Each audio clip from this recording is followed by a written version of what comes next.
And all of this trade, all of this food, all of these connections was really, really beneficial to Europe.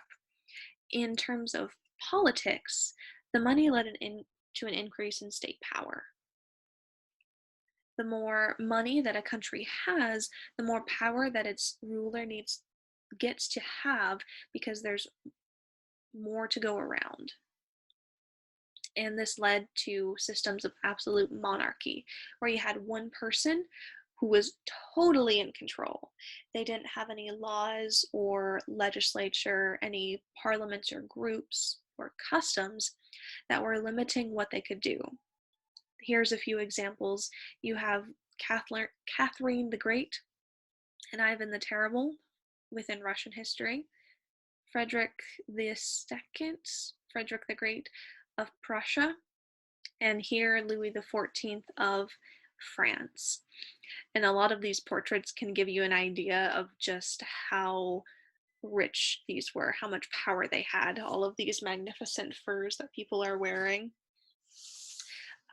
They just exude power and control, which they held over those countries, and in some cases were able to lead to some great reforms, but ultimately led to very powerful people in control. And so now I'm going to list off some of the different effects of exploration, specifically here for Europe.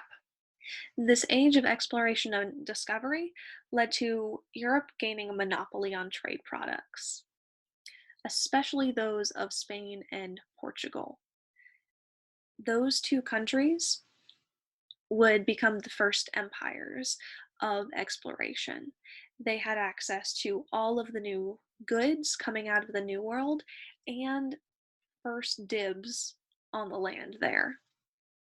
They controlled the markets and they allowed all of those potatoes, tomatoes, corn to become part of daily European life. And with all of that new food being introduced, there was a massive agricultural boom. More food being made, more food being grown, and at a increasingly large amount. More food means the ability to feed more people. And because of that, there was also a massive population increase.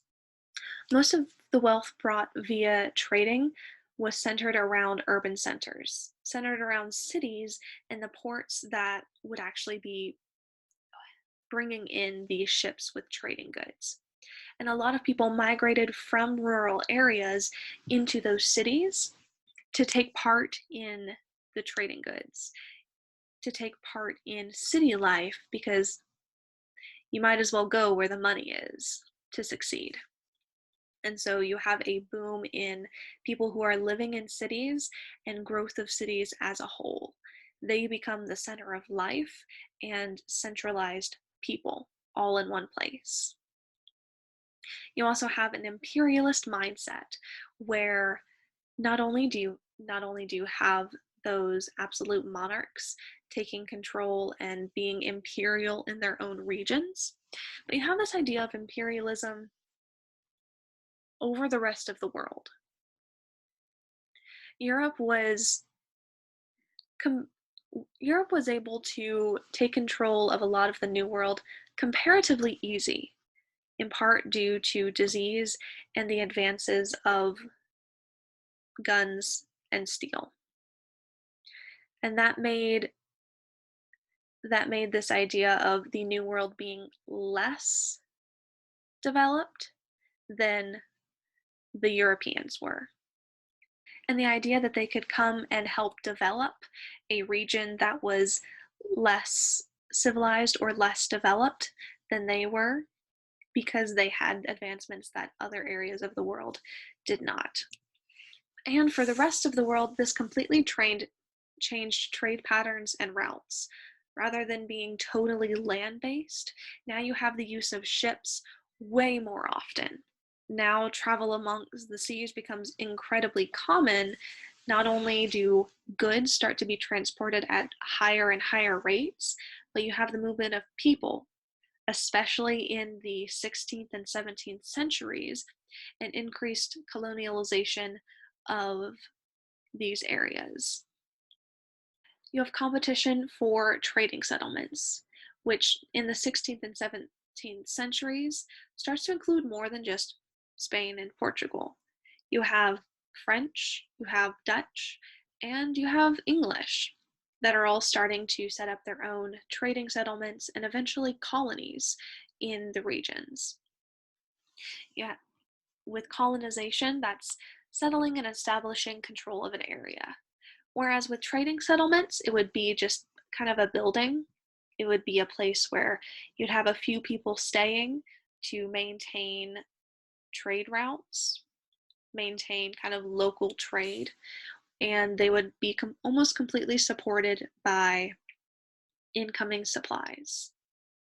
When you set up a colony, then you have more people there. They start to have to be a little more self-sufficient. They have to grow their own food and take care of themselves for longer periods of time. And that started out as a way to improve and lay claim to more land surrounding those trading settlements. And finally, mercantilism. This was a philosophy that wealth equaled power. The more wealth that you had, the more powerful you were. And so you would want to gain wealth by increasing your trade, gaining more colonies, and getting monopolies on certain goods or things coming in or out. And more importantly, you wanted to be exporting more than you were importing. You wanted to be sending off more goods than you were receiving, because it takes a lot more money when you have to pay to bring food in or bring in the things that you want. But if other people want what you're selling, that's a surefire way to get money and be able to live the extravagant lives that you want to. Thanks for joining me on this wild ride of talking about exploration. As always, if you have questions, let me know, or any clarifications. I know I have a tendency to speak kind of quickly, so make a note, let me know if I'm talking a little too fast. And just a note, on the days that I've planned to have a video and there might not be an assignment attached, I might be doing a little bit of a check-in. I'll be asking a question that you'll have to answer somewhere.